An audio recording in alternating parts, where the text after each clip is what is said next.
Assalamualaikum dan selamat sejahtera. Apa khabar murid-murid? Diharapkan semua murid dalam keadaan sihat sejahtera.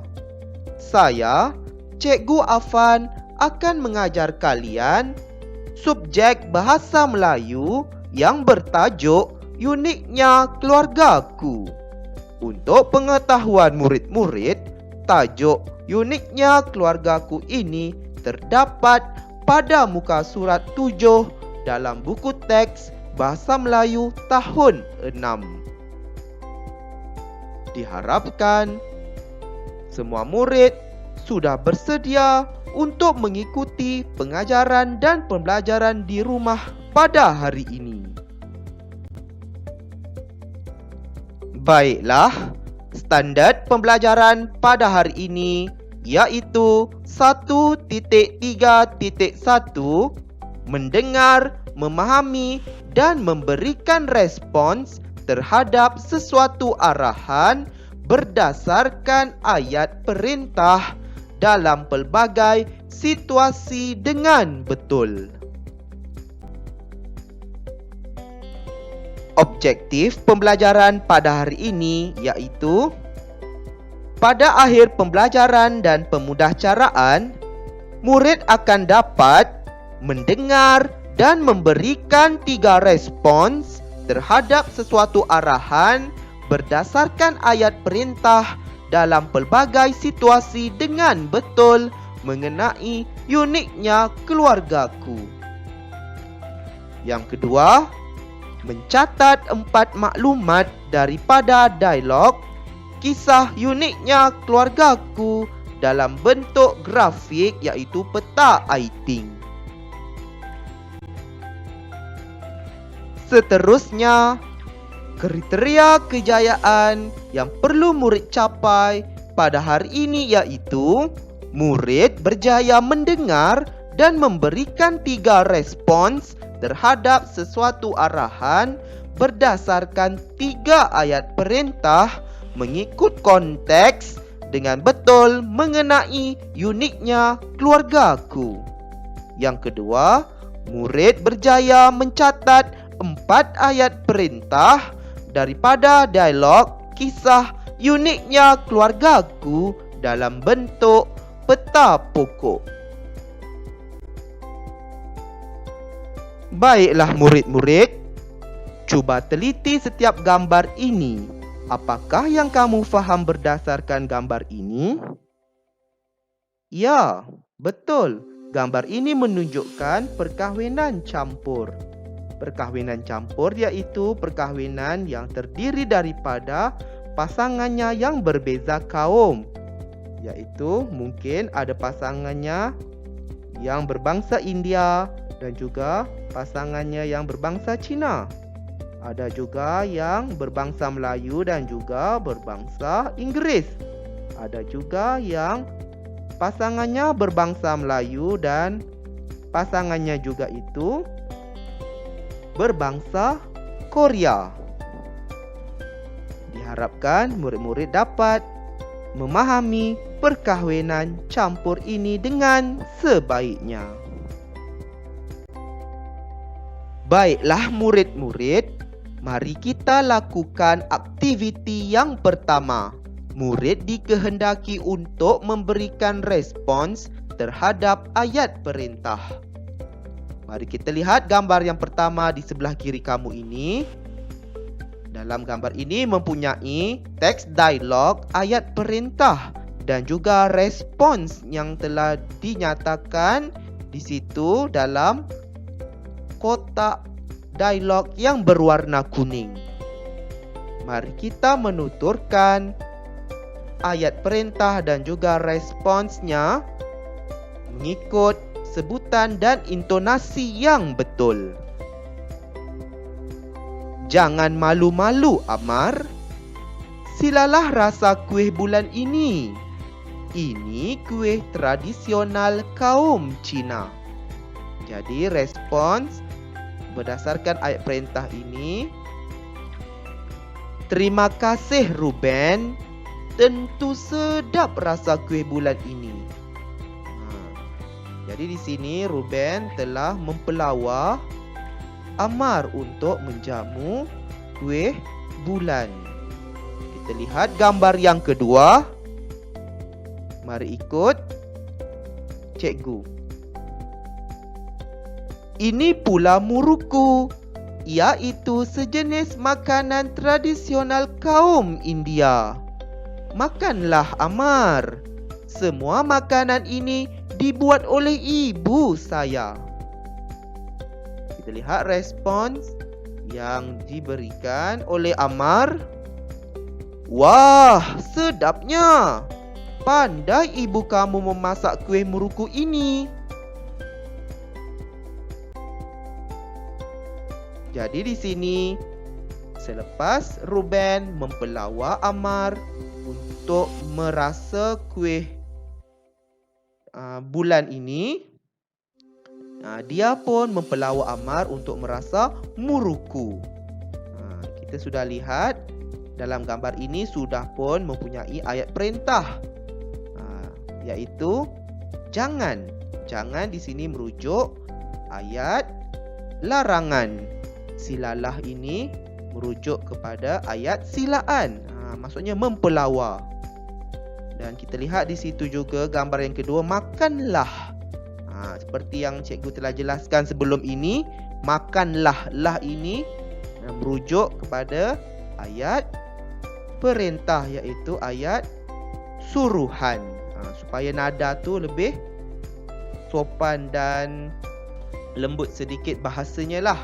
Tidaklah kasar. Diharapkan murid-murid dapat memahami gambar pertama dan gambar yang kedua ini, iaitu terdiri daripada ayat perintah dan juga responsnya. Sekarang kita lihat gambar yang seterusnya. Mari ikut cikgu untuk menuturkan teks dialog yang telah dinyatakan dalam gambar ini. Tolong ambilkan album itu, Ruben. Saya mahu melihat gambar keluarga kamu.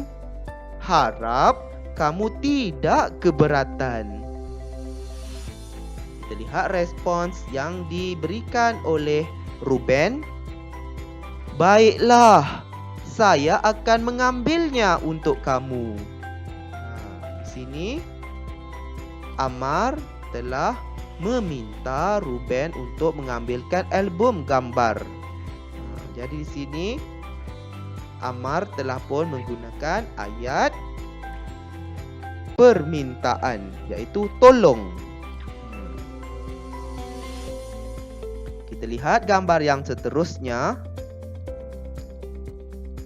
Gambar ini menunjukkan Ruben menerangkan gambar-gambar yang terdapat dalam album gambar itu. Mari ikut cikgu untuk menuturkan teks dialog antara Ammar dan juga Ruben. Gambar itu diambil ketika perayaan Tahun Baharu Cina dan Deepavali pada tahun lalu. Lihatlah pakaian keluarga saya. Kami memakai pelbagai jenis pakaian tradisional seperti cheongsam, sari dan dhoti. Dalam ayat penyataan ini, Ruben telah pun menerangkan bahawa dia bersama keluarganya telah menyambut Tahun Baharu Cina dan juga Deepavali pada tahun lalu. Kita lihat teks dialog yang telah dinyatakan oleh Ammar pula. Wah, bertuahnya kamu, Ruben. Kamu sekeluarga hidup dalam dua budaya yang berbeza. Kamu dapat menyambut pelbagai perayaan dan menikmati makanan yang beraneka rasa. Seronoknya. Dalam ayat ini, Ammar berasa teruja melihat gambar yang telah ditunjukkan oleh Ruben dan berasa teruja mendengar kisah yang telah disampaikan oleh Ruben, iaitu Ruben menyambut perayaan dan juga merasai pelbagai jenis makanan kerana Ruben ini merupakan keluarganya yang berkahwin campur, iaitu mak ayahnya terdiri daripada masyarakat kaum Cina dan juga India. Jadi di sini Ruben dapat menikmati perayaan yang berbeza, iaitu Tahun Baru Cina dan juga Deepavali. Jadi Ruben pun memberikan respons, "Inilah uniknya keluarga saya." Diharapkan murid-murid dapat memahami teks dialog yang telah disampaikan oleh Ammar dan juga Ruben.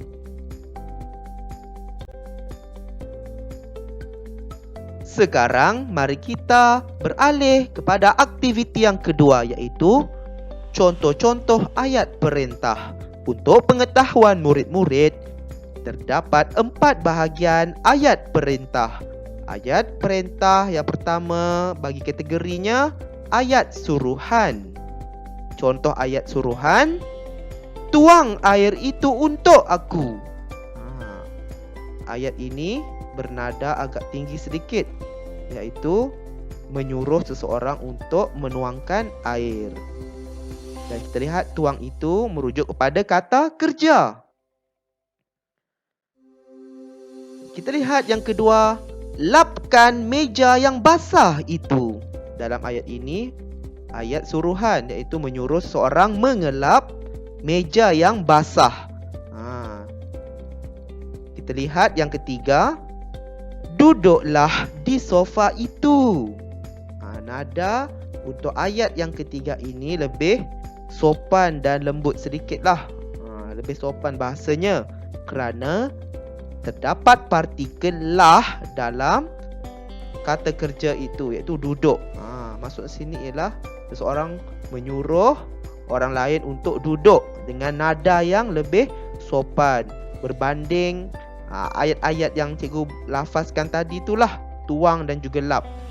Tuang air dan juga lapkan meja tadi, nadanya agak tinggi sedikit dan kata orang lah tidak sopan. Jadi kita hendak menyuruh orang lain, kita hendaklah menggunakan nada yang lebih lembut dan sopan lah, supaya tidak menyakiti hati orang lain. Kita lihat ayat permintaan pula, contoh ayatnya, "Minta kamu datang ke sekolah nanti." Ayat ini merujuk pada ayat permintaan kerana menggunakan kata permintaan, iaitu minta. Kita lihat yang kedua, "Tolong cedokkan nasi itu untuk saya." Ayat ini lebih sopan. Dan yang ketiga, "Harap kalian memberi tumpuan semasa guru mengajar di dalam kelas." Nada ayat ini pun sopan kerana tidaklah begitu tinggi nadanya dan sesuailah untuk kita meminta seseorang ataupun orang lain untuk melakukan sesuatu. Kita lihat ayat silaan pula, contoh ayatnya, "Sila beri kerjasama dalam kumpulan kamu." Dalam ayat ini menggunakan kata silaan, iaitu sila. Jadi di sini seseorang itu ingin menyuruh seseorang untuk bekerja sama. Jadi sini gunakan sila. Sila ni lebih sopan lagi nadanya lah. Dan kita lihat yang kedua, "Jemputlah minum air tembikai ini." Dalam ayat silaan ini menggunakan kata silaan iaitu jemput. Dan lah itu ditambahkan, partikel lah ini ditambahkan dengan kata silaan jemput ini supaya nada dalam ayat ini lebih sopan, lebih rendah, supaya tidak menyakiti hati orang lain apabila kita menyuruh seseorang itulah. Kita lihat, dan ayat yang terakhir, ayat larangan. Jangan kamu bising di dalam dewan ini. Ayat larangan ini maksudnya kita menghalang seseorang untuk tidak melakukan sesuatu. Jadi di sini jangan merupakan kata larangan. Kita lihat contoh yang kedua. Usah engkau pergi ke lombong itu. Seseorang itu melarang orang lain untuk dekat ataupun pergi ke lombong itu. Mungkin ada bahaya yang akan menimpa seseorang yang pergi di situlah. Jadi di sini murid-murid perlu faham contoh-contoh ayat perintah beserta pembahagiannya, iaitu terdapat 4 bahagian dalam ayat perintah. Kini kita sudah pun berada dalam aktiviti yang ketiga. Dalam aktiviti ini, murid dikehendaki menulis ayat perintah mengikut jenis-jenisnya ataupun pembahagiannya berdasarkan dialog tadi dalam peta pokok di bawah. Maksudnya di sini murid-murid perlu menulis semula ayat perintah mengikut pembahagiannya lah ataupun jenis-jenisnya. Tadi kita ada ayat suruhan, ayat permintaan, ayat silaan dan ayat larangan. Jadi murid perlu tulis semula ayat tersebut yang terdapat dalam teks dialog Ruben dan Ammar tadilah, dalam peta pokok yang cikgu sudah sediakan ini. Murid perlulah menulis ayat ini dalam buku tata bahasa. Diharapkan murid-murid dapat menyiapkan tugasan ini dengan sebaiknya. Selamat berjaya ya murid-murid. Semoga kita bertemu lagi dalam sesi pengajaran dan pembelajaran di rumah pada hari yang lain. Semoga kita berjumpa lagi.